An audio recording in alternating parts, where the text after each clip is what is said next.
mais ça n'est pas un prétexte justifié pour brimer ou un homme ou une femme en fonction des...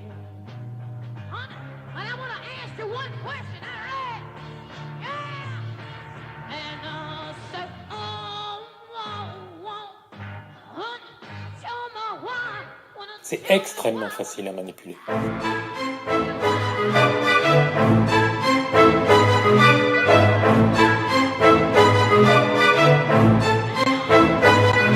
Définir, c'est une démarche de rigueur. Or, la rigueur, comme on m'a rétorqué une fois à l'université, c'est un truc d'homme hétérosexuel blanc du XVIIIe siècle.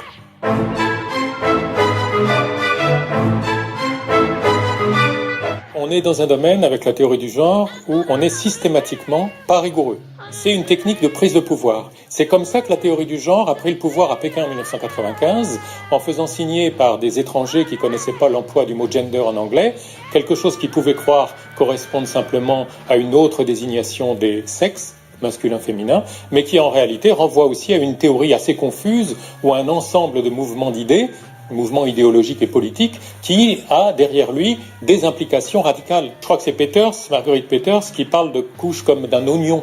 Vous avez des façades dans le genre qui sont tout à fait respectables, et en effet, le genre, comme aspect social de l'identité sexuée, c'est quelque chose de tout à fait scientifique. Si on l'approche de manière rigoureuse, on peut essayer de voir effectivement comment sont variables les aspects sociaux de l'identité sexuée. Mais donc si on s'en tient à ça, et ça c'est la façade soft que les idéologues du gender présentent quand ils veulent faire passer leurs idées, c'est une recherche scientifique légitime. Et puis vous avez, mais très lié au reste, le noyau dur, pour qui le gender, c'est une approche uniquement en termes de pouvoir, c'est-à-dire que les hommes et les femmes n'existent pas. Parler d'hommes et de femmes, c'est juste transmettre une vision complètement politique et hiérarchisée et oppressive de la société, et c'est ça qu'il faut détruire. Et à ce moment-là, il faut détruire toute l'hétérosexualité et l'identité d'homme et l'identité de femme. Donc, il n'y a pas de définition, c'est normal et c'est très utile pour les idéologues du gender.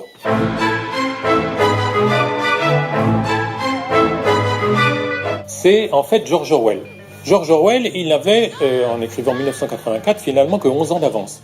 La théorie du gender, qui est une théorie fascisante, a pris le pouvoir au niveau mondial à l'ONU en 1995 à Pékin. George Orwell n'avait que 11 ans d'avance. Et pas en disant il n'y a pas d'homme, il n'y a pas de femme, on est vraiment dans la guerre, c'est la paix, on est vraiment dans la redéfinition des mots, qui est pas seulement un trait du genre, hein, on trouve ça déjà un petit peu dans les idéologies de libération, mais c'est une stratégie générale qui est utile pour noyer l'esprit. Depuis des décennies, on substitue au raisonnement et à l'intellect des fonctionnements par émotion et par image, notamment grâce à la publicité. Et donc le brouillage des mots fait partie de cette dégradation, en partie voulue et délibérée, hein, de la réflexion intellectuelle.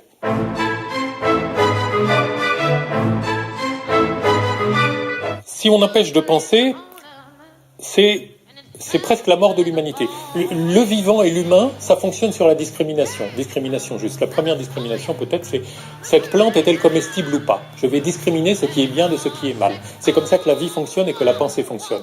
Et il y a une menace, si vous voulez, à partir du moment où on refuse de penser, hein, supprimer le mot race de la Constitution, cacher ce mot, hein, on ne peut même plus nommer des choses, homme-femme, on ne peut même plus nommer la différence, etc. C'est un aspect extrêmement mortifère. Mortifère, assumé. Hein, assumé, vous avez un des plus brillants auteurs de la théorie du genre qui s'appelle Lee Edelman. Il a écrit un livre qui s'appelle No Future, Queer Theory and the Death Instinct, l'instinct de mort, et il le revendique. C'est-à-dire que les queers sont ceux qui contestent cette propension obligatoire et donc oppressive de l'humanité à se reproduire. Et il prend comme exemple, il insiste, il aime bien le film d'Hitchcock sur les oiseaux parce qu'il dit, typiquement, ce sont les enfants qui sont les victimes. Et il dit, les queers, en fait, sont ceux qui s'opposent à cette reproduction imposée. Et il revendique cette place. Et donc, Voilà, donc à partir de cette non-définition, on débouche sur la non-pensée et sur quelque chose qui tue l'humanité en fin de compte. Et c'est revendiqué, c'est-à-dire que les gens du gender, vous avez des gens brillants, hein, que ce soit, il faut leur reconnaître. Hein. Après, on verra pourquoi, en quoi ça déconne, mais c'est pas eux qui sont les plus dangereux, c'est ceux qui les récupèrent. Hein. Il y a toujours deux couches dans l'idéologie. Il y a ceux qui y croient et les cyniques qui manipulent les idéologies. Eh bien, ils sont brillants et ils assument ce qu'ils disent. Hein. Donc, et en particulier Lee Edelman, qui dit parfaitement, ben oui, nous sommes du côté de la pulsion de mort.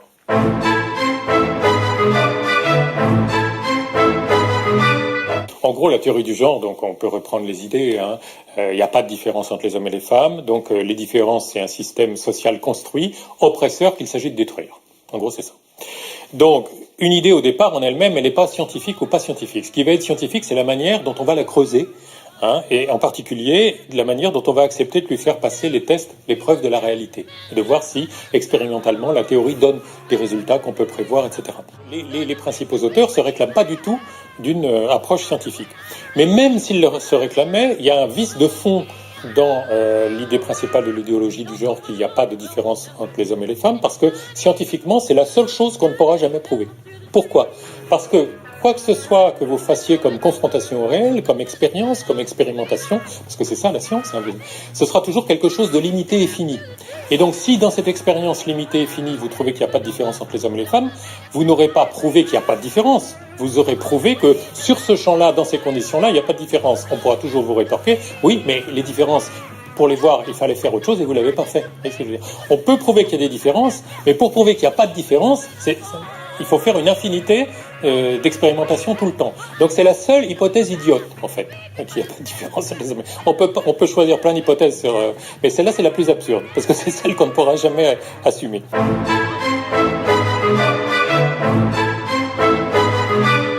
Le féminisme libéral, nous voulons les mêmes droits. Le féminisme auquel moi j'adhère à 100%. Il n'y a aucune raison de dénier des droits, de faire des droits différents entre les hommes et les femmes. Et puis, là, certains ont eu des attentes déçues. Parce que comme l'explique le journaliste norvégien dans The Norwegian Paradox, si vous donnez les mêmes droits à des gens qui sont différents, qui ont des préférences différentes comme les hommes et les femmes, au résultat final, vous aurez des divergences importantes. Donc, si les femmes préfèrent les études de lettres et de psychologie et les hommes les études d'ingénieur, la société va se diversifier selon les genres et va décevoir tous ceux qui pensaient qu'ils auraient des femmes partout et surtout au poste de pouvoir. Alors là, soit on accepte la réalité, soit on la refuse et on se réfugie dans l'idéologie, et c'est là qu'intervient le féminisme radical, qui, par analogie avec la conception marxiste des oppresseurs et des opprimés, a dit c'est parce qu'il y a un système peu visible et une idéologie peu visible qui opprime les femmes et qui au bénéfice des hommes. Là, on commence à rentrer dans quelque chose de dangereux. Pourquoi ? Parce que ça suscite la haine. Parce que ça stigmatise, on parle en psychologie de clivage, il y a les bons d'un côté et les méchants de l'autre. Et évidemment, les méchants, tout le monde va se mettre à les détester. Et ça, c'est l'irruption et la domination de ce type de féminisme dans les années 80 maintenant. Ça a été la raison de l'émergence de la misandrie, c'est-à-dire du sexisme contre les hommes, des quotas qui empêchent les hommes d'avoir la juste rétribution de leurs efforts ou de leur goût ou de leurs compétences, hein, et, par exemple. Et ça donne lieu, et ça c'est important de le dire, à deux énormes mensonges qui dominent aujourd'hui notre société, bien avant l'irruption de la théorie du genre, les mensonges sur les violences conjugales et les mensonges sur les prétendues inégalités salariales.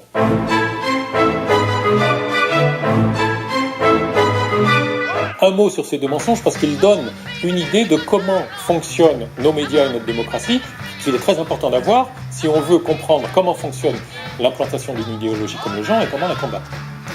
Depuis qu'on fait des études sur les violences conjugales, c'est-à-dire les années 70, toutes les études ont toujours trouvé qu'il y a autant, sinon plus, d'hommes battus que de femmes battues. Toutes les études. Il n'y en a pas d'autres. Si on fait une étude sérieuse en interrogeant hommes et femmes, on trouve qu'il y a autant d'hommes battus que de femmes battues, et autant de femmes violentes que d'hommes violents, voire un peu plus. Évidemment, vous voyez bien que ce n'est pas du tout ce qui est transmis et par les médias et par les gouvernements. Donc il y a des mensonges délibérés, il y a des livres écrits là-dessus, mais tout le monde s'en fout. L'important, c'est de montrer que le féminisme radical a raison et que, via cette violence, les femmes sont opprimées et qu'il faut toujours les avantager puisqu'elles sont toujours opprimées. Le deuxième mensonge, c'est celui sur les inégalités salariales, qui est continuellement asséné par les médias et le gouvernement. Il existe des disparités salariales, mais si on cherche les raisons pour les expliquer, on les trouve. Un auteur américain comme Warren Farrell, je crois, qui est tout à fait accepté par les féministes, il a listé 25 raisons 25 variables qui, quand on les introduit dans l'analyse des différences, suppriment toute différence et même révèlent que les femmes sont plutôt plus payées que les hommes. Et ça, même les gens en France qui sont statisticiens peuvent le savoir. Donc, pourquoi ce mensonge? C'est pour toujours avoir l'idée que les femmes sont opprimées.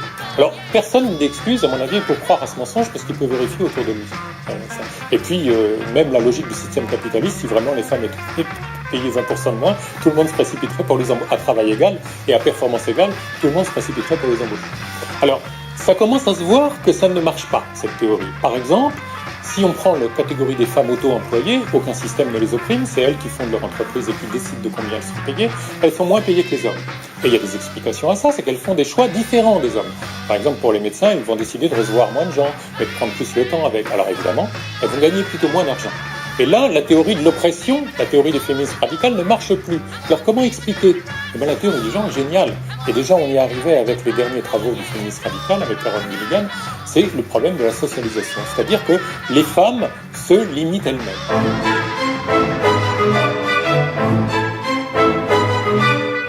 L'éducation conditionne, dès tout petit, les garçons à être dominants et à revendiquer, et les femmes à être soumises et à se déprécier. Et ça va être le gros travail de Carol Gilligan dans les années 90, en faisant des études pas du tout sérieuses sur le plan méthodologique, mais très à la mode sur le plan idéologique, en même temps que les livres de Butler, c'est les mêmes époques, les années 90, Gender Trouble c'est 1990, et les études de Gilligan c'est dans les années 90 aussi. Voilà comment le relais se fait, parce qu'on ne peut plus arguer qu'il y a un système, le mythe du plafond de verre, en fait quand on regarde de près ça ne marche pas du tout, mais en revanche, si on dit que c'est dès le conditionnement, dès la constitution de l'identité que tout s'installe, alors on a une bonne idée. Et ça aboutit à ce que vous trouvez maintenant sur les systèmes, sur les sites américains d'éducation. Si on tolère que les petits garçons se conduisent différemment des petites filles, alors on perpétue l'oppression des femmes. Conclusion, il faut empêcher les petits garçons d'être différents des petites filles. Et c'est ça l'ambition de la théorie du genre dans l'éducation.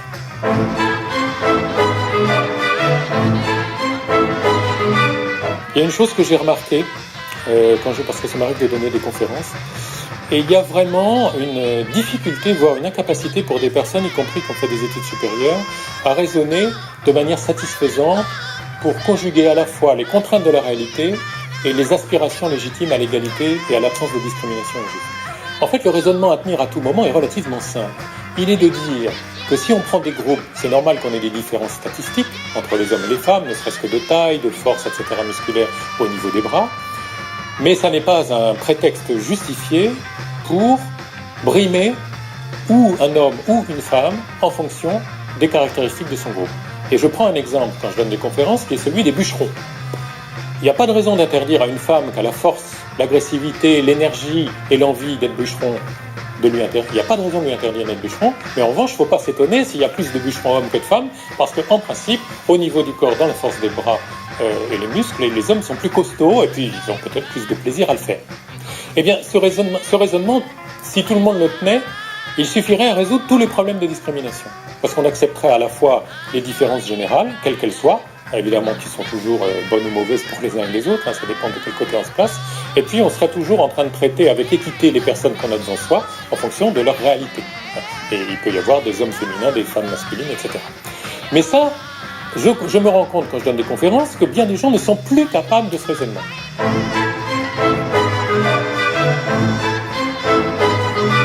Je pense que le plus simple, c'est de reprendre l'analogie avec le communisme.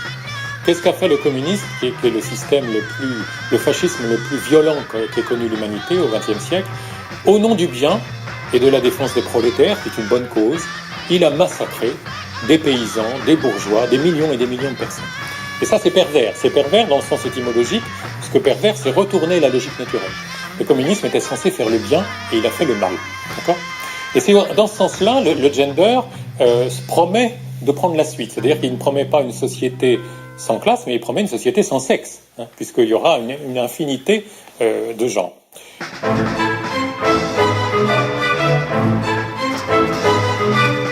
On est dans la pathologie du narcissisme. Simone de Beauvoir, on ne naît pas femme, on le devient. Au départ, c'est une intention libératrice quand elle l'écrit dans le IIe siècle, 1949 ou 1950. Seulement quelques temps plus tard, une féministe, Betty Friedan, lui dit « Mais vous savez, il y aura toujours des femmes qui voudront être mères et privilégieront ça au travail. » Et Simone de Beauvoir lui répond, c'est ce qui est écrit dans le livre de Somers, dans ce cas, il faudra le leur interdire. Donc je libère les gens, mais je ne tolère pas qu'ils aient un avis différent du mien. Donc ça, c'est du narcissisme. Je réorganise le monde, et les gens qui ont une dynamique narcissique sont souvent des révolutionnaires, des leaders, et en ce sens-là, ils peuvent être bénéfiques, mais il y a une dérive possible, c'est-à-dire je libère le monde uniquement dans le sens de mon idéal. Il n'est pas question que je tolère que l'autre ait aussi son avis. Donc le genre, c'est ça qui se passe. C'est ça qui se passe au départ de la théorie du genre, et notamment chez Butler. Vous avez une ambition légitime, une ambition bénéfique, qui est de défendre les gens qui n'ont pas la chance de tomber facilement dans une catégorie homme ou femme, soit parce qu'ils sont hermaphrodites, soit parce qu'ils ont une orientation sexuelle non hétérosexuelle. Et donc ils vont avoir du mal à se caser dans le monde très normé, et parfois ça peut aller, comme elle le souligne elle-même, jusqu'au meurtre. On peut tuer des gens parce qu'ils sont homo, parce que bon. Et c'est tout à fait louable, en tout cas à mon avis, de vouloir aménager le monde pour que ces gens-là trouvent au mieux leur place. Seulement, la théorie du genre qui se répand aujourd'hui, c'est pas du tout ça. La théorie du genre qui se répand aujourd'hui, c'est de dire, pour que ces gens trouvent leur place, il faut détruire la structure psychique de tous les gens qui trouvaient naturellement leur place en hommes et femmes et en hétérosexuels. Et là, c'est pervers. C'est-à-dire que vous voyez bien qu'à nouveau, au nom de la libération d'une petite quantité de gens, mais ça vaut toujours le coup de s'occuper des gens, même s'ils ne sont pas nombreux, on va opprimer la majorité, et comme dans le communisme, il y a un retournement pervers.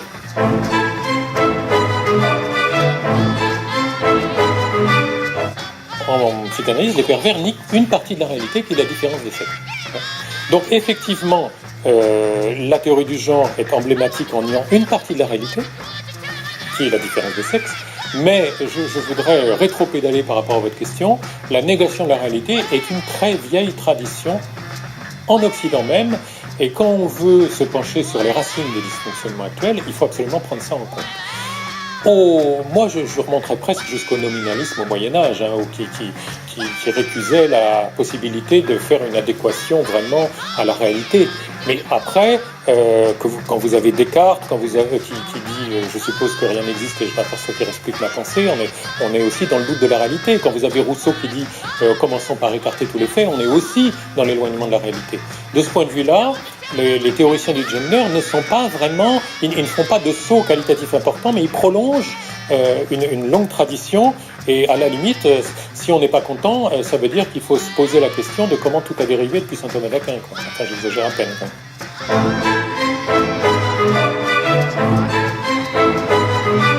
Quand on parle de toute puissance narcissique, moi en tant que psychologue, c'est là que je place la racine du mal.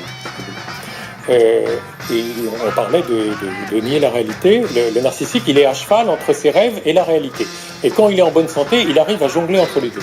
Mais quand il commence à délirer, comme dans ses mouvements révolutionnaires, il veut plier la réalité à son rêve, communiste ou gender, et à ce moment-là, il va massacrer les autres qui lui résistent.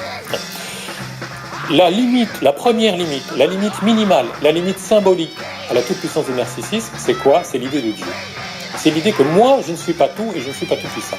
Vous avez des gens qui ont étudié les leaders, je pense à Kohut, un grand spécialiste du narcissisme, et je pense aussi à un Australien qui s'appelle Hawkes. Et ils ont remarqué que chez les gourous, il y a deux types de gourous. Il y a les gourous qui se croient eux-mêmes la divinité, et puis il y a ceux qui se croient un messager de la divinité, et qui ont classé donc leur narcissisme grandiose est divisé en deux, eux et la divinité qu'ils représentent. Évidemment, il y en a qui finissent mieux que les autres. Parce que si vous croyez la divinité à 20, 30, 40 ans, ça peut encore marcher. À 50, 60, 70, la réalité vous rattrape et vous montre que la divinité n'est pas si glorieuse que ça. Ceux-là finissent pas très bien. Mais ceux qui sont simplement des messagers, ils peuvent maintenir leur équilibre psychique plus longtemps. Parce que le grandiose, l'idéal, il est en Dieu. Et moi, je crois que vraiment, si on veut lutter contre ces délires qui arrivent régulièrement à l'humanité, il faut se pencher sur le lien avec la croyance en Dieu. Les deux grands fascismes qui ont massacré des millions de gens au XXe siècle sont des idéologies athées, que ce soit le communisme ou le nazisme. Et je crois que, comme on dit, la crainte de Dieu, c'est le début de la sagesse. Si je ne suis pas le plus grand, si à ce moment-là, je vais me relier au monde et aux autres différemment.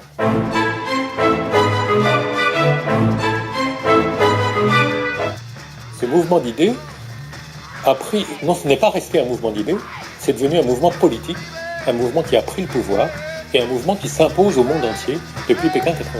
Et là, évidemment, c'est une autre sorte de danger, et c'est même, à mon avis, un alignement fascisant de la société. C'est-à-dire que progressivement, vous n'avez plus le droit de penser différemment que ce que dit la théorie du genre. Donc moi, je crois personnellement, et ce que j'ai répondu à des intervenants dans une entreprise où j'étais, qui faisait la propagande pour la théorie du genre, subventionnée par la direction des ressources humaines, ce que nous dit le psychiatre, il dit « Dans des années, il n'y aura plus de normes, nous serons tous des exceptions, et ce sera peut-être difficile à gérer. » Et moi, je lui ai répondu « Mais attendez, monsieur, si nous sommes tous des exceptions, il n'y a plus d'exceptions, il n'y a plus de loi, il n'y a plus de règles. On a un magma informe de gens paumés parce qu'ils n'ont plus d'identité, et contrairement à ce que vous dites, c'est pas difficile à gérer, c'est extrêmement facile à manipuler. » Et ça, en tant que psychologue, c'est un message fort. Si on détruit les repères des gens, ça donne des gens paumés, faciles à manipuler. Dans les années 90, j'ai été amené à enseigner une théorie du management qui s'appelle le chaos management. Le chaos management, c'est casser les repères des gens pour les rendre plus créatifs et productifs. Mais ils sont aussi plus faciles à manipuler. Et cette théorie, j'en entends plus beaucoup parler en tant que théorie, mais en revanche, je la vois appliquée partout, que ce soit dans les entreprises ou au niveau politique actuellement. Casser les repères des gens. Ça rejoint la prédiction de Marx. Marx disait « Le capitalisme détruira tout ce qui s'oppose à lui ».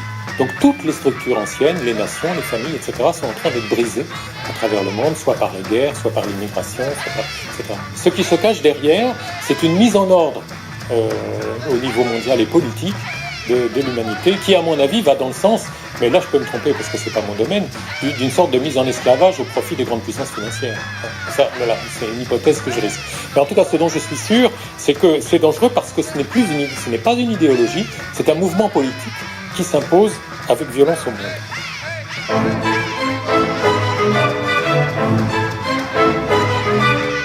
Comment une erreur cognitive, ou ce qui peut apparaître à certains ou à certaines comme un gentil délire, si on veut le forcer avec violence sur la réalité, ça donne des résultats terribles. C'est l'affaire Gendré Botta en Afrique du Sud.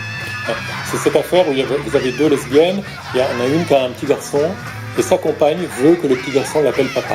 Ce qui est parfaitement conforme à la théorie du genre. Le genre, c'est une question de rôle social construit. Je ne vois pas pourquoi le petit garçon, même si je suis une femme, ne m'appellerait pas papa. Il a refusé, il a été torturé à mort. Voilà ce qui se passe quand les délires sont imposés par la violence au réel.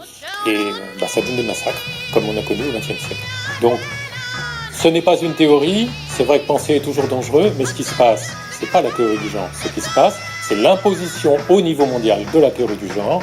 Et comme toutes les questions de diversité, de ce que je constate, que ce soit dans les entreprises ou dans les gouvernements, les questions de diversité servent, même si elles ont un bon fond au départ, de cache-sexe à des manœuvres de pouvoir et de domination sociale.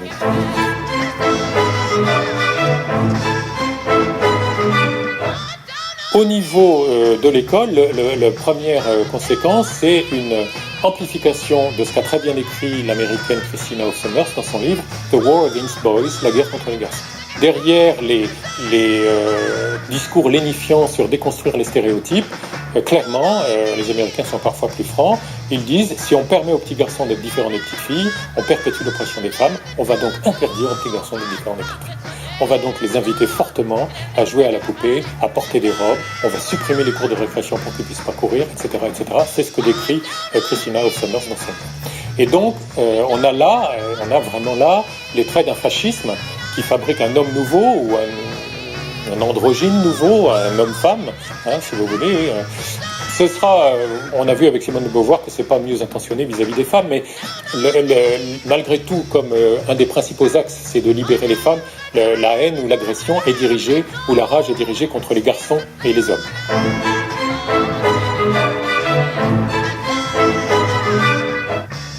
Le but visé, à mon avis, ou l'intérêt, pourquoi cette idéologie rend service, c'est parce qu'elle aboutit à la destruction de la personne. Le sous-titre de Judith Butler, c'est Féminisme et subversion de l'identité. Ce n'est pas subversion de l'identité sexuelle, c'est subversion de l'identité tout court. C'est-à-dire que dans cette idéologie postmoderne, la personne, le sujet n'existe pas. Si vous voulez que le chemin pris par Descartes, je pense donc je suis, a été venu jusqu'au bout, mais je n'existe pas. Et donc nous sommes juste un petit noyau de vie manipulé par des rapports de pouvoir qui nous font homme ou femme. C'est ça le gender. Mais que la personne n'existe pas, ça c'est génial pour un État totalitaire. Parce que qu'est-ce qui fait, et ça va en l'encontre de toute la civilisation chrétienne, qui est fondée sur la dignité de la personne faite à l'image de Dieu. La personne n'est pas intéressante pour un système capitaliste, que ce soit du point de vue employeur ou consommateur.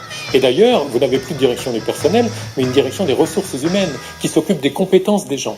Vous avez des portefeuilles de compétences sur pattes, en gros, ambulants, qu'on va exploiter au mieux. Mais la personne, c'est gênant parce que ça a des besoins, notamment spirituels. De même du côté de la consommation. Hein, on ne va pas se soucier de la personne, on va faire du marketing en fonction du fait que vous êtes, je sais pas, moi, musulman, chrétien, juif, ou en fonction que vous êtes mère de famille, père isolé, parent isolé, etc. Et on va créer en vous des actes compulsifs d'achat. C'est ça le but du marketing. Mais il ne se soucie pas de la personne, c'est un encombrement. Donc il faut la bypasser. Et quel meilleur moyen de la bypasser que d'enlever toute structure à l'identité. Et bien sûr, c'est totalitaire, mais c'est bougrement commode si on a en vue un monde organisé uniquement sous le primat de la consommation et du fonctionnement capitaliste.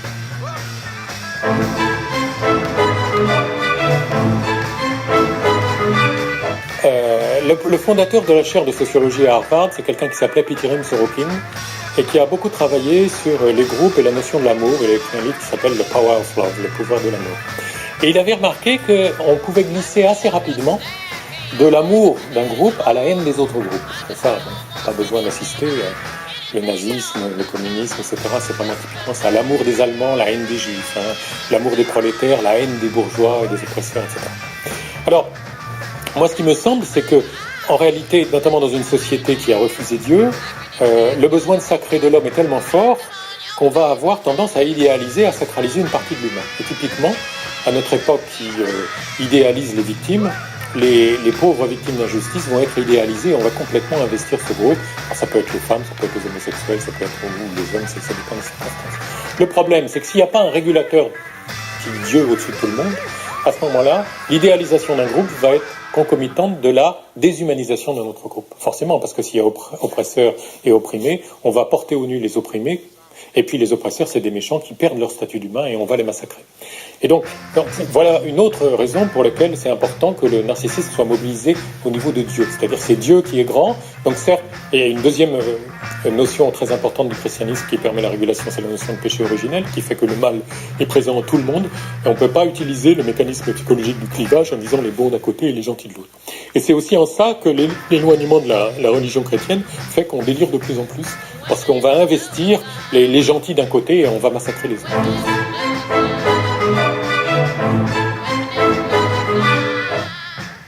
C'est un mouvement qui cherche à détruire. Et alors, ce qui est curieux, c'est qu'il y a un ennemi privilégié. Et l'ennemi privilégié, c'est l'Église catholique. C'est le christianisme et l'Église catholique, pour plusieurs raisons, enfin deux essentiellement. D'abord parce que c'est une organisation internationale qu'on pourrait qualifier d'idéologique, enfin qui propose aux gens une structuration. On a vu que le but, c'est de déstructurer l'humanité pour la manipuler. Et en particulier parce que la notion de personne est très ancrée dans la foi catholique et la foi chrétienne, l'homme ou la femme à l'image de Dieu, et que c'est ça qu'il s'agit de détruire toujours dans le but de manipuler les gens. Ce qui rend les gens immanipulables, c'est leur relation à Dieu. Donc c'est ça qu'il faut détruire.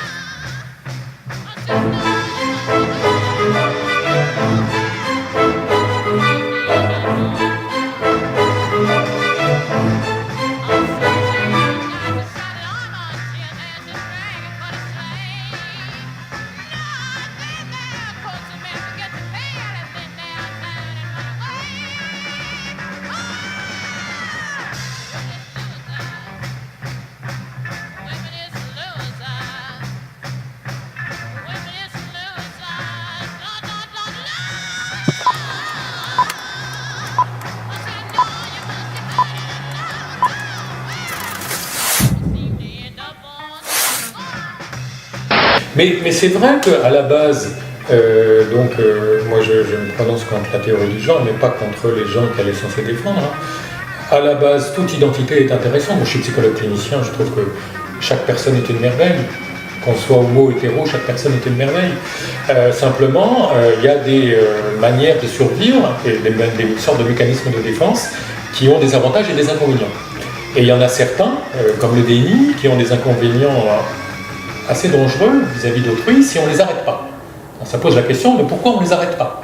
Hein, ça pose la question de qu'est-ce qui fait qu'un dysfonctionnement psychique, au lieu d'être arrêté par une société un peu saine, qui sait débattre, qui dit halte là, est encouragé au contraire, mais on peut avoir un indice de la réponse on parlait tout à l'heure de la société de consommation, avec nos limites, si ça encourage la consommation, on va laisser se développer ce genre d'idées sans limite.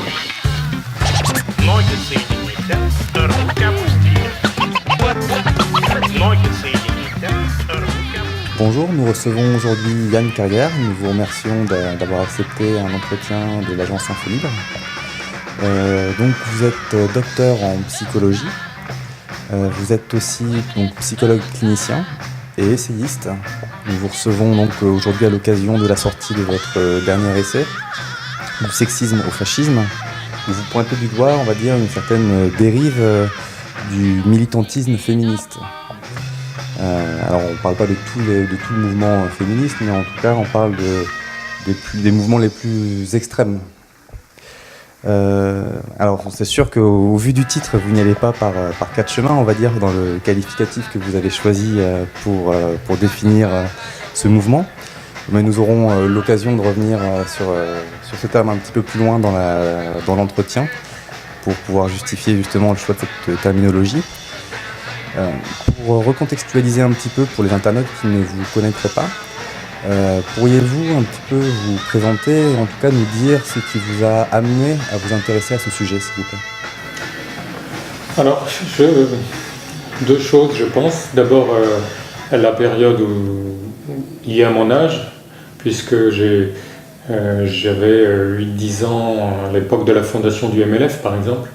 Et à l'époque, j'adhérais, je comprenais et j'adhérais, j'étais plutôt choqué qu'il y ait encore des injustices flagrantes dans les droits des hommes et des femmes dans la société où je vivais. Je suis très sensible à la justice et à l'égalité des droits. Et j'ai vu basculer, dans les années 90, j'ai vu basculer le monde moral dans lequel j'avais grandi, puisque j'ai constaté avec effroi qu'on se mettait à faire du sexisme misandre, du sexisme injuste contre les hommes, au nom de la lutte contre le sexisme misogyne. Et ça a heurté profondément mon sentiment de justice et aussi mon amour de la vérité, sachant que les deux sont liés. Il y a une très belle phrase que j'aime bien qui dit « Il n'y a pas d'amour sans vérité, il n'y a pas de justice sans vérité, la justice est fondée sur la vérité ». Et dans les années 90, j'ai vu surgir le mensonge et la haine dirigés contre les hommes, et ça m'a profondément choqué. J'ai commencé à me poser des questions, à fouiller dans les bibliothèques universitaires, et donc depuis 15-20 ans, j'ai fini par comprendre un peu ce qui se passait. Donc c'est plus un cursus personnel, ce n'est pas lié à votre formation ou à votre activité professionnelle? Alors si, puisque si c'est lié aussi, parce que dans le même temps, j'ai commencé à constater les dégâts dans les entreprises où j'exerce mon métier, du déni de la différence des sexes, de la haine qui est sans arrêt favorisée contre les hommes, du ressentiment favorisé sans arrêt des femmes contre les hommes dans le milieu du travail notamment, toujours à partir de mensonges, on verra, notamment les fameux mensonges sur les inégalités salariales. Et j'ai vu les dégâts, et je continue à mon boulot et en partie d'essayer de les réparer au quotidien, les dégâts que ça fait sur le vivre ensemble des hommes et des femmes dans l'entreprise, en engendrant non pas compréhension, acceptation et amour les uns des autres, mais au contraire sans arrêt la division. Et d'ailleurs je pense que ça pointe tout de suite sur pourquoi ces mouvements idéologiques florissent, c'est parce que ça peut intéresser tous ceux qui veulent favoriser la division entre les humains pour mieux les dominer. Je pense que c'est ça une réflexion qui vient inévitablement. La lutte des sexes, c'est ça? Oui, qui remplace la lutte des classes ou la lutte des races. Enfin, c'est toujours bien de diviser pour régner, divide ut regnes, comme on dit en latin. Donc ça, c'est quand on cherche à comprendre comment ces idéologies de haine et un peu folles prennent pied et continuent à perdurer, alors qu'il est, quand on réfléchit un peu, si facile de les dénoncer et de les démonter. Alors pour un petit peu introduire votre livre, on va s'arrêter quelques instants sur son titre. Oui. Alors vous avez donc, qui je rappelle, est du sexisme au fascisme. Oui. Alors c'est vrai que le fascisme est un nom assez fort et c'est vrai qu'on l'utilise aujourd'hui à tout bout de champ pour pointer du doigt des adversaires politiques, on va dire d'une certaine façon.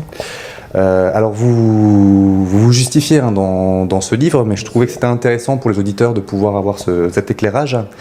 Donc est-ce que vous pourriez, s'il vous plaît, donc, nous expliquer pourquoi vous avez décidé d'appeler ce livre du sexisme au fascisme? Oui, alors d'abord peut-être le plus léger, je confesse que je me suis peut-être amusé à retourner contre les gens qui aiment bien parler de fascisme leur propre argument. Parce que beaucoup de gens utilisent ce mot pour faire taire les autres et les empêcher de penser. Mais c'est justement ça le fascisme.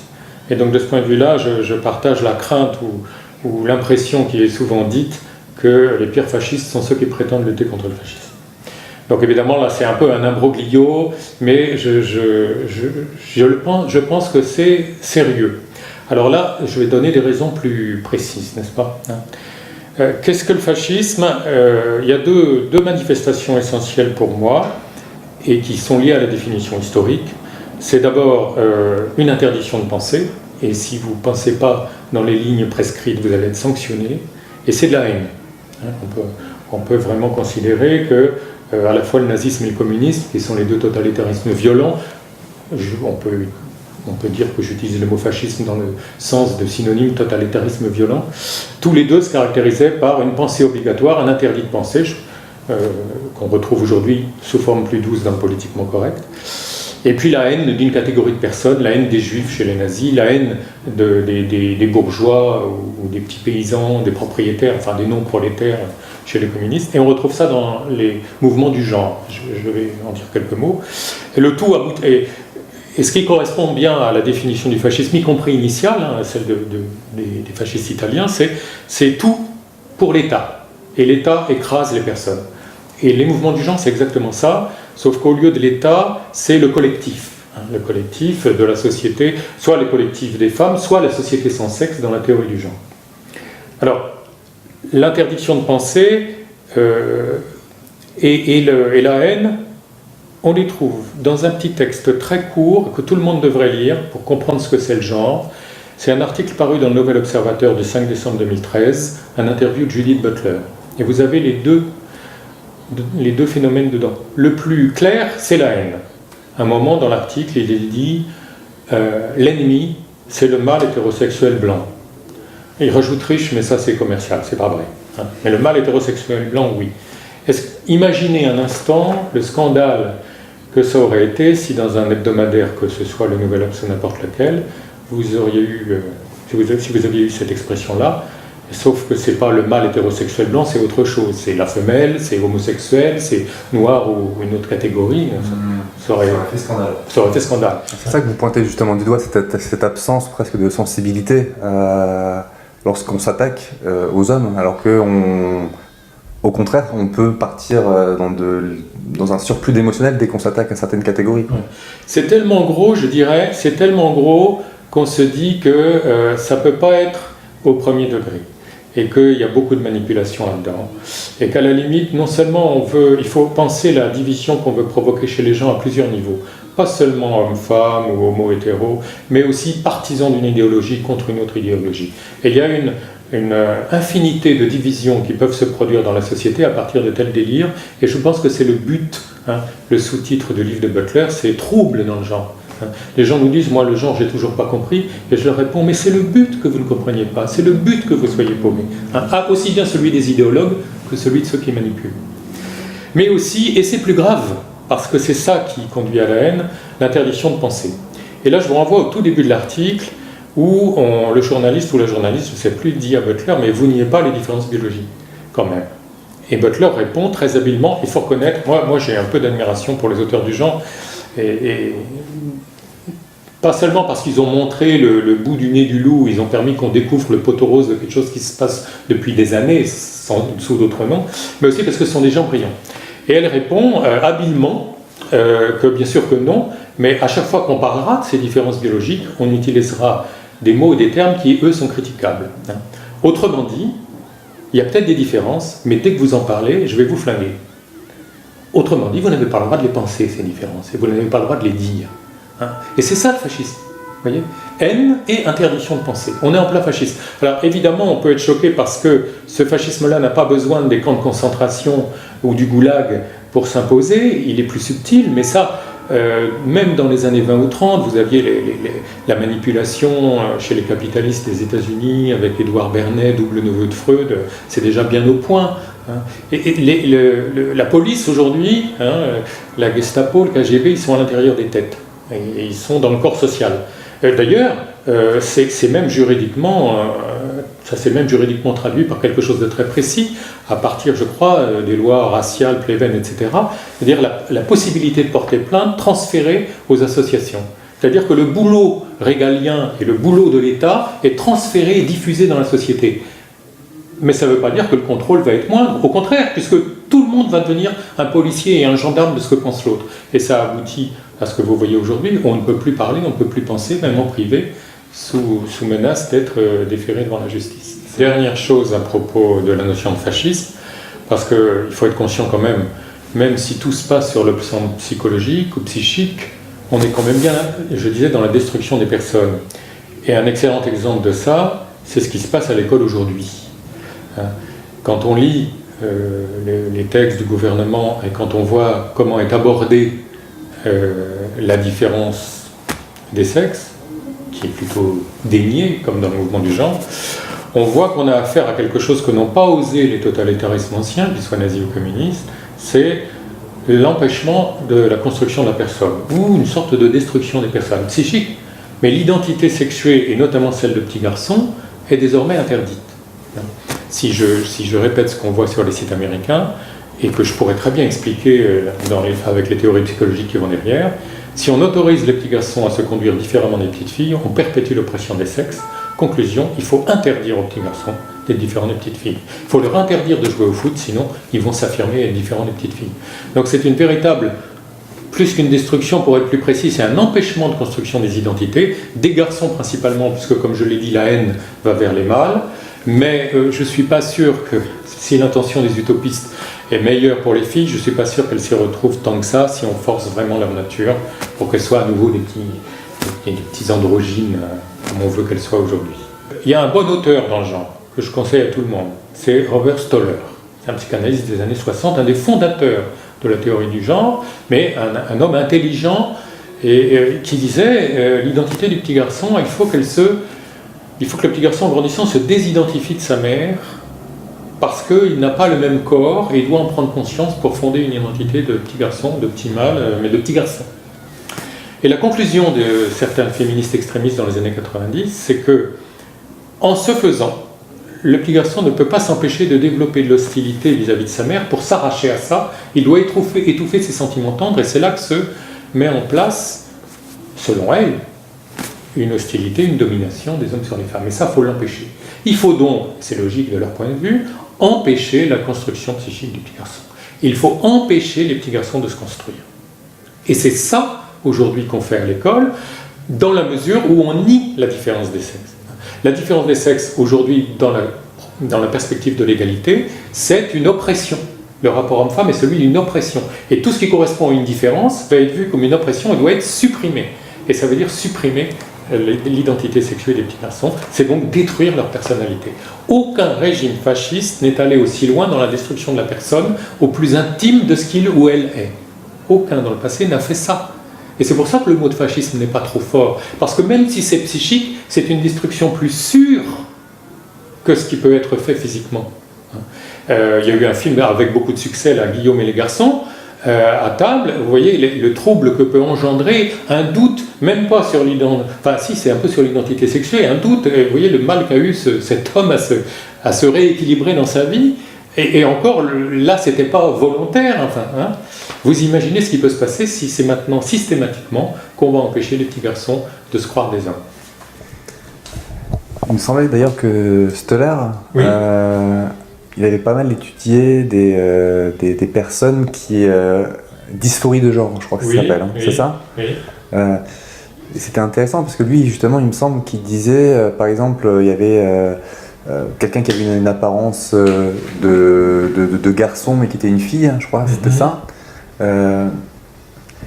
Enfin, qui était une fille mais qui se sentait garçon, et il se rendait compte qu'au final, au niveau chromosomique, en effet, il y avait au niveau biologique quelque chose de l'ordre du masculin, c'était ça? Alors, bon, et qu'il avait dit qu'il fallait justement aligner, on va dire, le genre sur la biologie et pas l'inverse. Alors, c'est plus compliqué que ça, enfin, quand on fait la clinique.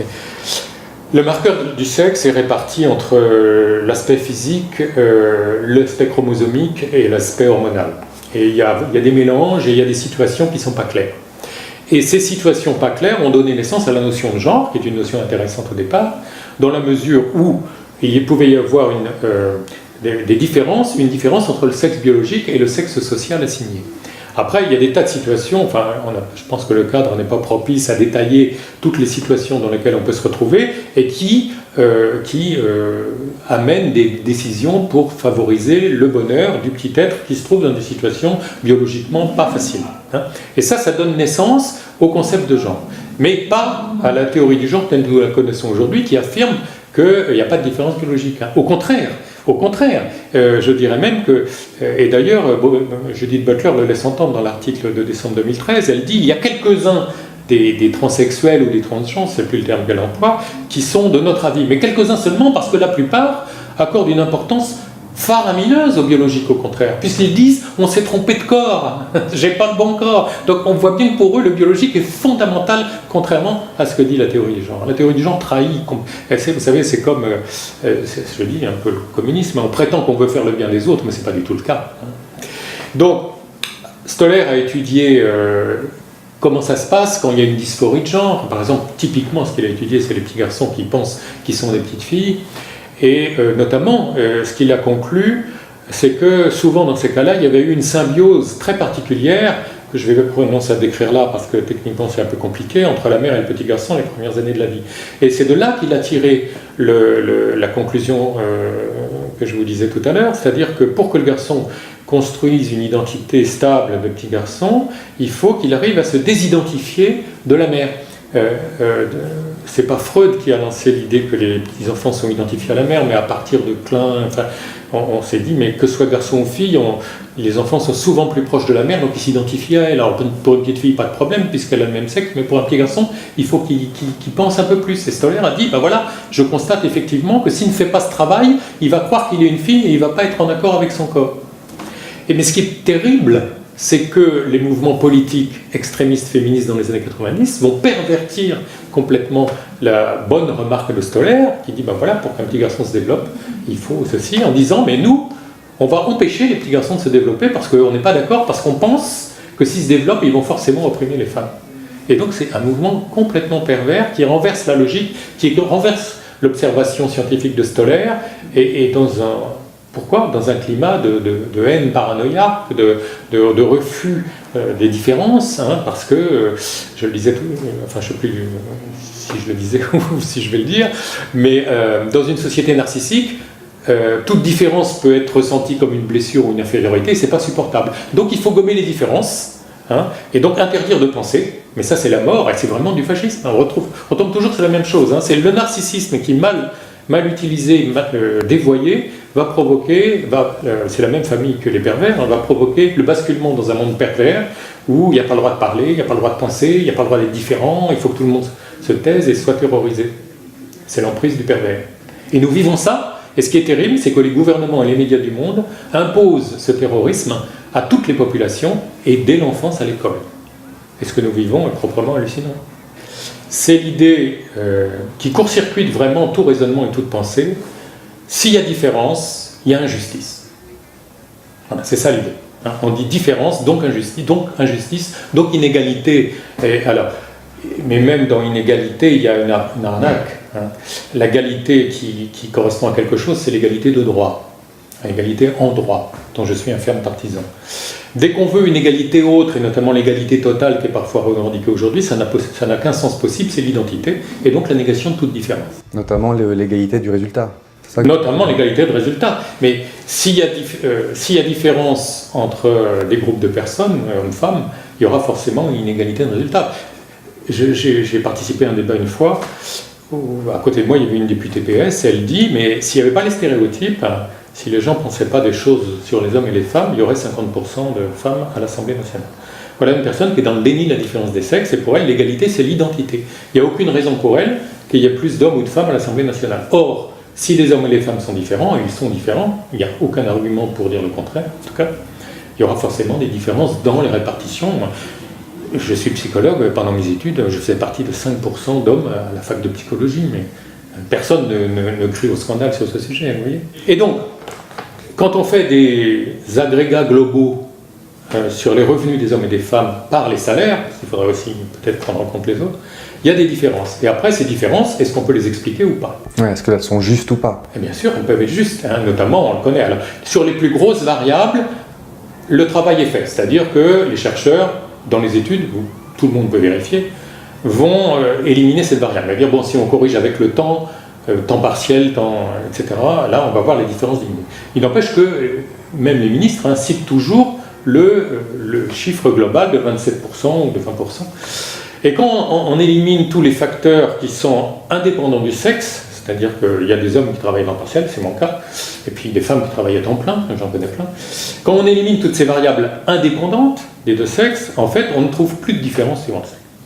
Certaines études prétendent en trouver, mais c'est du minime, de l'ordre du 2%, mais en fait, on n'en trouve plus. C'est d'ailleurs la conclusion officielle du Bureau du travail américain, depuis 2010, qui dit qu'on ne peut rien déduire de ces études. Parce qu'en réalité, pour vérifier la condition que vous énoncez très bien, un travail égal, il faudrait faire des études extrêmement fines, en suivant des centaines et des milliers d'hommes et de femmes au quotidien, à toutes les heures de leur travail, pour voir comment ils se conduisent différemment, éventuellement pour justifier les rétributions.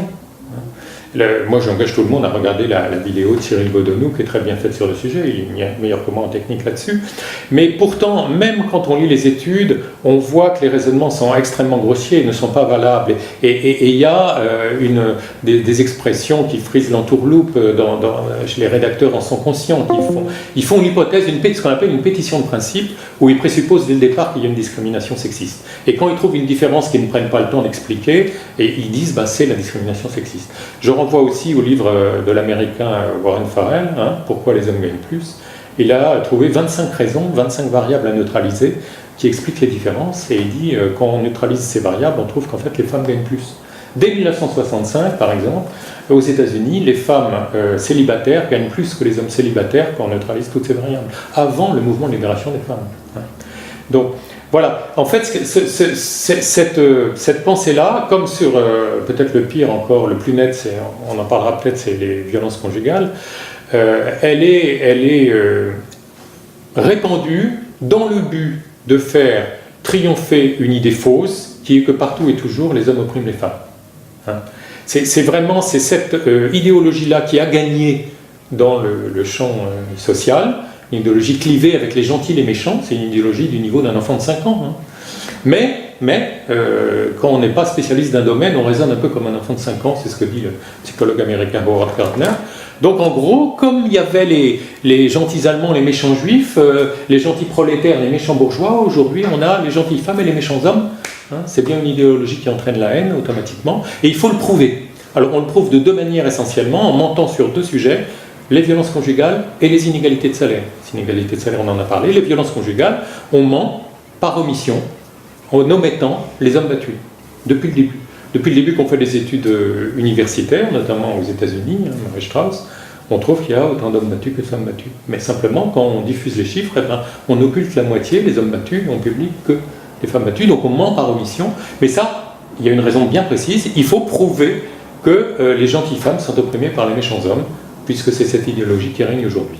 Alors justement, c'est intéressant parce que vous pointez du doigt un petit peu cette difficulté qu'on peut avoir à actualiser dans notre conscience collective ces différentes recherches qui tendent justement à démontrer le contraire. Et alors, vous analysez un petit peu justement les mécanismes psychologiques qui peuvent amener à maintenir cette croyance. Alors, vous parlez notamment du déni qui est un processus central pour vous. Est-ce que vous voudriez bien nous en dire un mot et l'illustrer sur comment il s'exprime, comment il se manifeste? Donc on prend la base. La base, c'est que notre société et les individus qui la composent, depuis plusieurs décennies, peut-être pas un siècle, mais a évolué dans un sens de favoriser des dynamiques narcissiques chez tout le monde. Alors c'est devenu un lieu commun, mais les psychologues l'ont vu peut-être parmi les premiers, dès les années 50, ou même avant en Amérique, en France avec André Green, etc. Et bon, on l'a vu après fleurir dans la télé-réalité. Et ça veut dire quoi? Ça veut dire que pousser à l'excès. Alors après, il faudra se demander pourquoi on favorise ça. Il y a des liens très très judicieux qu'a mentionné Christopher Lasch, l'américain, avec la société de consommation. Il y a un lien évident avec la société de consommation, c'est le slogan publicitaire « No limit ». No limit, pas de contraintes, pas de limite, je peux tout m'offrir, je peux être le consommateur qui a tout. Et évidemment, là, il y a des effets pervers. Alors ça rend peut-être service à une certaine industrie de la consommation, mais il y a des effets pervers. Et ça débouche sur des mécanismes de défense. Alors je vais prendre deux exemples qui sont liés au mouvement du genre, un à propos des femmes, un à propos des homosexuels, et des lesbiennes plus précisément.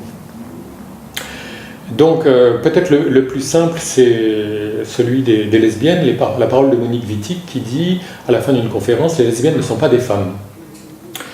Alors, cette phrase a eu un succès énorme, elle est très connue. Pourquoi ? On peut s'interroger sur son succès. En fait, cette phrase est un exemple de déni, c'est-à-dire de faire comme si une partie de la réalité est sans importance, négligeable, n'existe pas. Cette partie de la réalité, c'est le classement et sa pertinence des gens en hommes ou en femmes. Quand on dit les lesbiennes ne sont pas des femmes, on fait fi d'une réalité évidente, qui est qu'elles sont des femmes, ça fait partie de leur définition, mais on fait comme si ça n'avait pas d'importance. Alors il faut voir que ce déni a un effet apaisant sur le psychisme et les questions que l'homme ou la femme peut être amené à se poser, parce que si les lesbiennes ne sont pas des femmes, il n'y a plus de questions à se poser sur l'apparente bizarrerie qu'une femme aime une femme, alors que la sexualité a un sens premier, apparent d'hétérosexualité et de reproduction. Alors c'est très confortable parce qu'il n'y a plus de questions à se poser. Moi, si je suis une lesbienne, je me sens un peu différente des autres femmes, ça fait un peu bizarre, je pourrais commencer à devoir me poser des questions, j'ai pas envie, mais là je m'échappe très facilement, c'est très confortable. Le problème, ce qui arrive souvent avec le déni quand on veut le maintenir, c'est qu'il résiste mal à l'épreuve de réalité extérieure. Si je suis une lesbienne, que je pense que je ne suis pas une femme, que je sors dans la rue et que je vois que des hommes me regardent avec désir, il y a des choses que je ne vais pas comprendre ou que je ne vais pas vouloir comprendre. Et comment résister ? Si je continue à vouloir être dans le déni, à refuser de reconnaître que j'ai peut-être une différence qui n'est pas qu'un avantage, parce qu'après tout, être homo, on pourrait réfléchir biologiquement, ça présente des avantages, on n'a pas le temps de creuser, je vais rejeter la faute sur l'autre. Je ne veux pas vouloir être dérangé. Ça veut dire que c'est l'autre qui n'est pas bien, c'est l'autre qui est anormal, c'est le désir hétérosexuel qui est anormal, et c'est lui qu'il faut détruire, et c'est exactement ça la théorie du genre, c'est détruire l'hétérosexualité. L'hétérosexualité est une norme imposée, une norme violente, une violence faite aux femmes et aux homos, il faut la détruire. Alors voilà comment on passe d'un mécanisme de défense narcissique au départ, à une attaque perverse d'autrui. Il faut détruire le mâle hétérosexuel, jusque dans sa psyché, tout petit garçon, dès la naissance, disent les textes du gouvernement, il faut l'empêcher de construire cette identité soi-disant hostile, agressive, etc. Mais c'est un mouvement de haine et de destruction des personnes, c'est pour ça que le terme fasciste n'est pas trop fort. Premier exemple de développement du narcissisme fondamental qui baigne toutes nos sociétés, jusqu'au fascisme du mouvement du genre, mais on pourrait dire du politiquement correct en général. Alors, deuxième exemple de mécanisme de défense d'une dynamique narcissique et qui débouche sur les aberrations du genre et voire le fascisme. Mais ce mécanisme-là, on va voir qu'on ne le trouve pas seulement dans le mouvement du genre, c'est le clivage. Clivage entre bon objet, mauvais objet, disent les psys, gentil et méchant, pour faire simple. Et là, cet exemple-là touche le sort des femmes. Et on pourrait prendre l'exemple de ce qui se passe autour des questions de réussite professionnelle, par exemple. Les hommes et les femmes étant différents, ils vont faire des choix différents, et il se trouve que jusqu'à présent, ça peut changer, mais jusqu'à présent, les hommes vont faire des choix qui les amènent à gagner plus d'argent, par exemple, et les femmes vont privilégier une qualité de vie, mais du coup, il va y avoir une différence au niveau du résultat en salaire, statistiquement, parce qu'il y a des femmes qui vont être très bien, qui vont tout sacrifier à la performance et qui vont magnifiquement réussir, puis des hommes, comme moi d'ailleurs, qui vont choisir la qualité de vie, le temps partiel, mais qui vont évidemment gagner moins d'argent que les autres, c'est clair. Simplement, statistiquement, comme il y a quand même des différences statistiques entre les groupes hommes et femmes, il y a des choses qui apparaissent comme des différences entre les hommes et les femmes, et qui dit différence peut être vue, forcément, c'est pas obligé, mais peut être vue comme une infériorité. Et donc, à ce moment-là, qu'est-ce qui explique, si je refuse de prendre en compte les limites de la réalité, les contraintes, les différences de choix ou de capacité, de goût, et notamment entre les hommes et les femmes, il faut trouver une explication aux différences de résultats désagréables. Eh bien, il y en a une toute trouvée, qui a une longue histoire, c'est de dire qu'il y a des méchants qui m'oppriment. Si les Allemands ne réussissent pas aussi bien financièrement que les Juifs, c'est que les Juifs méchants oppriment les gentils Allemands. Si les prolétaires souffrent, c'est parce qu'il y a des méchants bourgeois qui les oppriment, etc. Et donc, il peut y avoir évidemment du vrai à chaque fois. Mais ce qui est hallucinant, c'est d'en faire une explication simpliste qui va cliver psychologie, c'est-à-dire qu'au lieu, et là on trouve aussi le sacré là-dedans, parce que dans une civilisation chrétienne, on sait très bien qu'il n'y a pas de gentil et de méchant, tout le monde a le péché en lui, tout le monde peut être méchant. Mais si on oublie le sacré, et c'est le cas de cette société devenue un peu folle sur le plan narcissique, on va croire qu'on peut diviser l'humanité en gentils et méchants. Et c'est ça le clivage. Et à ce moment-là, évidemment, on va avoir la haine pour ceux qui sont réputés méchants, que ce soit les bourgeois, que ce soit les juifs, que ce soit les hommes aujourd'hui.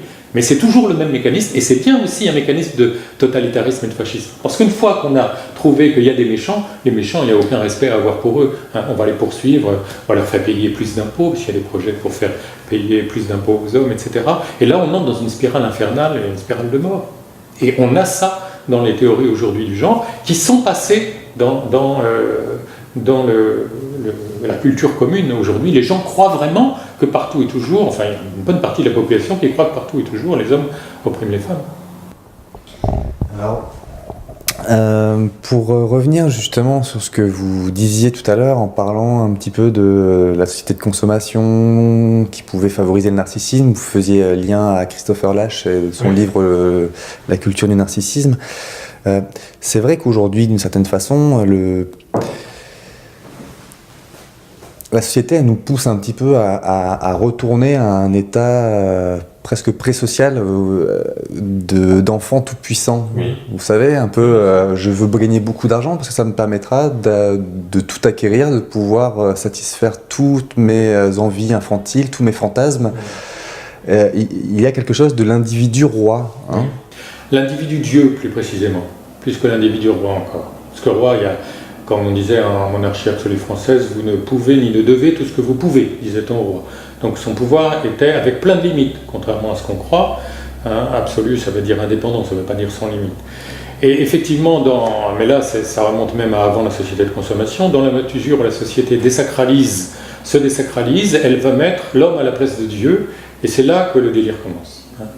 Il y a une dimension narcissique inévitable en l'être humain, qu'on peut rattacher par exemple à cette situation dans l'enfance où tout petit il voit ses parents un peu comme des dieux et il a envie d'être tout puissant comme eux, de son point de vue ils sont tout puissants. Et cette dimension est à gérer, elle n'est pas mauvaise en elle-même, mais il faut l'éduquer et la gérer. Et on pourrait dire, pour simplifier, que du point de vue social, la croyance en Dieu, c'est l'éducation minimale de ce narcissisme. Parce que si je crois qu'il y a un Dieu, ça veut dire qu'il y a quelque chose de plus grand que moi, plus grand que l'homme, donc je ne suis pas tout puissant, et donc mes prétentions peuvent forcément être limitées, et limitées par cette autorité supérieure. Si Dieu n'est plus là, il y a un tel besoin d'absolu, il y a un tel besoin de grandiose, il y a un tel besoin de sacré chez l'être humain, qui va investir autre chose que Dieu de la toute-puissance du sacré. Et typiquement, peut-être ça fait penser aux travaux de René Girard, mais typiquement, les victimes, les gentilles victimes vont être investies de cela. C'est pas par hasard que le Dieu victime, c'est le Christ, hein, c'est emblématique dans notre société. Et à ce moment-là, on va commencer à faire ce que je disais tout à l'heure, à classer le monde en gentil, en méchant, en victime et en méchant. Et méchant à poursuivre. Alors que le crainte de Dieu, c'est le commencement de la sagesse, une société sacralisée va forcément être un peu plus limitée. Il faut reconnaître que les grands massacres des fascismes ou des totalitarismes du XXe siècle sont des sociétés athées qui les commettent. Que ce soit les communistes ou les nazis, ce sont des gens qui rejettent notamment l'héritage chrétien. Je crois que, effectivement, je suis intimement persuadé que le refus de Dieu, c'est un chemin terriblement dangereux, parce que l'homme en a tellement besoin qu'il va mettre autre chose à la place et c'est pas pour rien qu'on a inventé, même si on avoue qu'on a inventé Dieu, c'est pas pour rien, il a une vraie utilité. Si on met autre chose à la place de Dieu, ce sera forcément une partie de l'humain, et donc ça va déshumaniser le reste. Ça va déshumaniser le bourgeois, ça va déshumaniser le juif, ça va déshumaniser l'homme, et on va se mettre à les poursuivre, ces gens-là. D'accord, donc en fait, pour vous, clairement, les dérives, on va dire, du féminisme ont comme terreau ce manque de transcendance. Alors, c'est à la fois, je vais nuancer ce que vous dites, parce que je suis un peu gêné quand vous parlez de féminisme. Pour moi, c'est pas du féminisme. Pour moi, le féminisme... Comment ? Féminisme radical. Oui, mais qui n'est pas vraiment du féminisme. Parce que ça n'a plus grand-chose à voir avec le féminisme. ça n'a plus grand-chose à voir ni sur le plan de la réflexion féministe, c'est mais pourquoi les femmes n'auraient pas les mêmes droits que les hommes, et ça c'est complètement juste, ni sur le plan de l'amour, y compris de l'amour des femmes, quoi. Ce qu'on appelle féminisme radical, c'est pas du féminisme, c'est de la haine des hommes.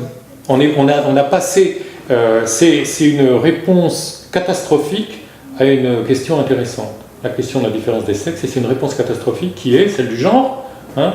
Si y a des différences qui me déplaisent, c'est qu'il y a des méchants qui m'oppriment, et ces méchants sont les hommes. Hein. Mais c'est pas du féminisme, ça. C'est une haine des hommes. Moi j'appelle ça de la misandrie pure et simple. Pour moi, il y a vraiment une gradation qui est assez terrible, en fait. Le fascisme le plus emblématique pour les gens, c'est le nazisme. Et c'est vrai que c'est le plus visible. Hein, c'est l'affirmation de nous sommes supérieurs, nous allons écraser les autres et nous l'affichons. Alors, mais je dirais que presque le bon côté de cette méchanceté, c'est qu'elle est tellement revendiquée qu'elle se voit, et que du coup, les gens vont l'arrêter assez vite. Ça ne dure pas longtemps, ça dure une douzaine d'années, ça n'est pas plus. Plus vicieux, on a le communisme qui dit « mais moi je veux faire le bien au moins de tous les prolétaires ». Alors un prolétaire, c'est peut-être pas la majorité de l'humanité, mais c'est un bon morceau, déjà c'est plus que les Allemands sur la surface de la Terre, et du coup parce qu'on affiche une façade vertueuse, on va durer très longtemps, on va pouvoir se cacher derrière cette façade vertueuse. Alors c'est plus vicieux parce qu'on vit dans un mensonge, le mensonge, la dimension du mensonge augmente, et du coup les gens se laissent avoir, et le communisme a duré plus longtemps que le nazisme et fait beaucoup plus de morts. Et ce qui m'effraie, moi, dans ce qui se passe actuellement avec le mouvement du genre, c'est que le mouvement du genre, lui, il dit « mais on veut le bien des femmes, des homosexuels, et puis de tous les gens qui les aiment ». Et là, c'est quasiment la majorité de l'humanité. Alors, si on affiche cette volonté vertueuse-là, là, on a un gisement d'autorité pour des millénaires. On peut dire que c'est la bien-pensance dans la globalité. Absolument, c'est la bien-pensance qui va donner le plus terrible des fascistes, parce qu'on a le « au nom du bien maximal ». Alors on a évacué, ce qu'on a évacué et qui rend les choses terribles, c'est tout repère absolu, Dieu, la vérité, mais on est dans le même mécanisme, au nom du bien je vais faire le mal, mécanisme pervers, et c'est un fascisme plus insidieux, mais pour moi beaucoup plus durable et beaucoup plus difficile à débusquer. Ça me fait penser d'ailleurs, décidément on va faire beaucoup référence à Christopher Lasch, mais il parlait justement de l'autorité féminine, si je dis pas de bêtises, en disant justement qu'elle était plus subtile et plus... On le voyait moins. Et il prenait l'exemple d'une grand-mère, je crois. Un enfant qui n'a pas envie d'aller voir sa grand-mère. Le père, il disait, pour caricaturer un petit peu, il disait c'est comme ça, tu y vas. Qu'il y avait une forme d'autorité visible par l'enfant. Alors qu'il disait une tendance plus féminine, d'une certaine façon, serait de dire mais t'imagines pas la peine que tu vas faire à ta grand-mère, si elle t'entendait, elle serait triste, elle se morfondrait. Ce qui fait que d'une certaine façon, c'est une forme d'autorité qui amène au même résultat, mais qui est beaucoup plus difficile à surmonter, ou en tout cas... C'est une forme de pouvoir. Et il y a un psychologue qui a très bien analysé ces formes sexuées de pouvoir, il s'appelle Éric Verdier. Il a inventé un concept qu'il appelle matrivirilité. Et c'est très curieux d'ailleurs parce que ça entre parfaitement en résonance avec les travaux des différents hommes-femmes d'un scientifique comme Baron Cohen aux États-Unis ou en Angleterre. Si vous voulez, je peux vous en dire quelques mots. Allez-y, je m'en hein. Donc il dit, Baron Cohen, il dit les hommes sont plutôt attirés par les systèmes, de préférence par goût. Par exemple, 22 joueurs de foot sur un terrain, c'est un système. Et les femmes ont une préférence de fonctionnement par l'empathie, prendre des nouvelles d'un tel et d'une telle, c'est pas du tout la même logique de fonctionnement. Et ce qui est curieux, c'est qu'Éric Verdier, il a analysé les façons d'exercer le pouvoir plutôt masculine ou plutôt féminine, et il a dit, les hommes, c'est la loi du plus fort chez les hommes. Et il faut reconnaître qu'un système, ça marche avec des lois. Donc il y a une résonance, il y a un alignement. Et il dit chez les femmes, sa formule, c'est le lien du moins faible. Non, effectivement, pourquoi je dis ça? Parce que quand il y a un plus fort, le moins faible va chercher à s'allier avec les autres, il va chercher du lien pour dominer à son tour. Et ça, c'est ce qu'il appelle la forme du pouvoir matril. Alors, il faut préciser, comme pour les différentes statistiques hommes-femmes, que vous avez des hommes qui utilisent des systèmes de pouvoir matril et des femmes qui utilisent des systèmes de pouvoir viril. Hein. Il y a des femmes qui sont parfaitement capables, je pense à Margaret Thatcher, d'affirmer qu'elle est la plus forte et que c'est elle qui va gagner, et puis vous avez des hommes qui sont dans la manipulation et le lien, la manipulation du lien que vous expliquez. Et effectivement, on a ces différentes formes de pouvoir qui s'exercent en permanence, pour le bien ou pour le mal. Alors dans la perspective d'Éric Verdier, c'est qu'il voit toujours les mauvais effets, mais quand on a du pouvoir, que ce soit le loi du plus fort ou le lien, on peut manipuler ou on peut imposer des choses bien ou des choses mauvaises. Mais quand il s'agit de dénoncer un fascisme, c'est plus dur quand il utilise un système matril. Alors, tous les fascismes utilisent les deux, matril, virilité, mais clairement, par rapport à ce qu'on disait tout à l'heure, le nazisme est plus dans la loi du plus fort, c'est-à-dire un système plutôt viril, il affirme qui est le plus fort, ça c'est plutôt viril, alors que le communisme est plutôt dans le lien. Il faut défendre les prolétaires qui sont opprimés. Donc c'est ça la forme de pouvoir, c'est avec le communautarisme victimaire, là on est dans le lien, il faut penser aux autres. Et là on fait appel à ce qui reste de sacré dans l'amour chrétien. Et donc c'est pour ça que cette manipulation est extrêmement efficace et que beaucoup de chrétiens ont emboîté le pas au communisme pendant le XXe siècle. Donc là, et ça, cette forme matrile, pour le bien d'autrui, là c'est très difficile à combattre.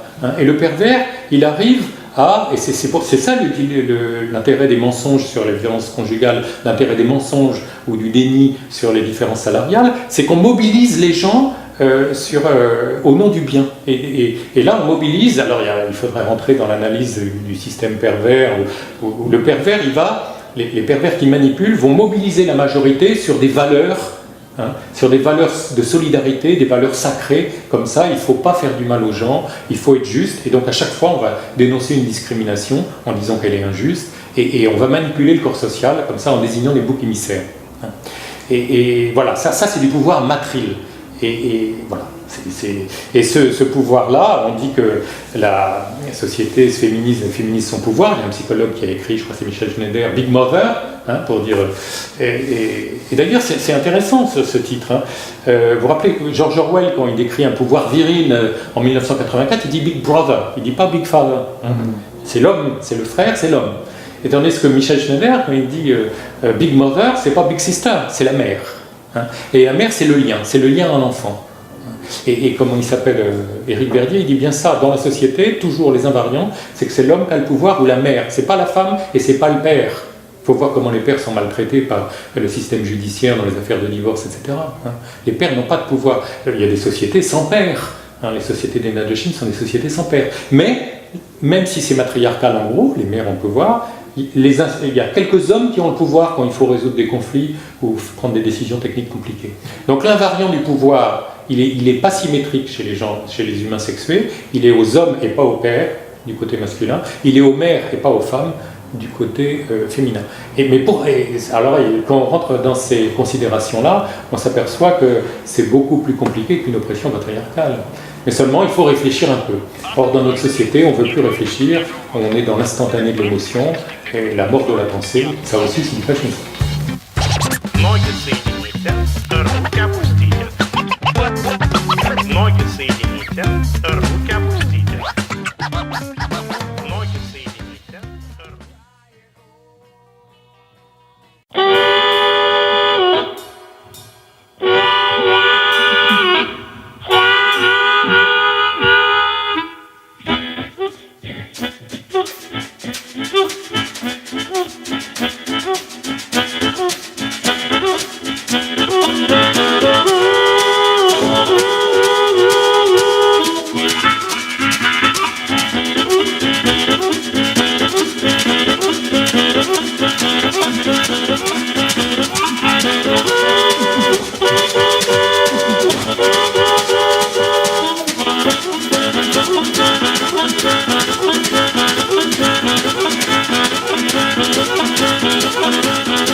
Yeah.